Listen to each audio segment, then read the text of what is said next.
आता बातमी आमदार कैलास पाटलांची आहे। शेवटच्या श्वासापर्यंत साथ सोडणार नाही अशी ग्वाही कैलास पाटलांनी दिल्याचं राऊत म्हणाले। तर असा निष्ठावंत आमदार उद्धव ठाकरेंना भेटला असल्याचंही राऊतांनी म्हटलंय।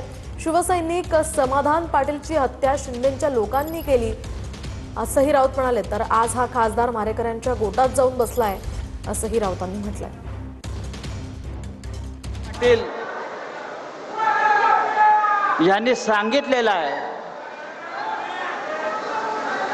की शिवसैनिकांना वाऱ्यावर सोडणार नाही।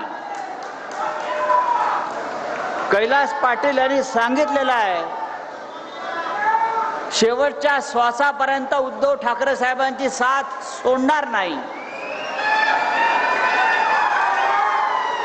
त्याबद्दल आम्ही सगळे त्यांचे आभारी आहोत। असा निष्ठावंत आमदार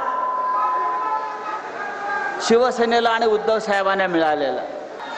हा तुमचा खासदार 100 कोटीला विकला गेला, 100 कोटीला विकला गेला, 100 कोटीला।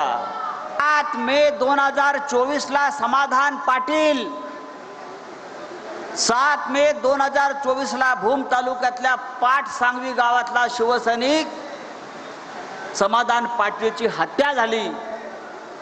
मतदान केंद्राच्या बाहेर ती हत्या कोणी केली? ती हत्या शिंदेच्या लोकांनी केली, शिंदे गटाच्या गुंडांनी केली ती हत्या। आणि आज हा खासदार त्या मारेकरांच्या गोटामध्ये जाऊन बसले।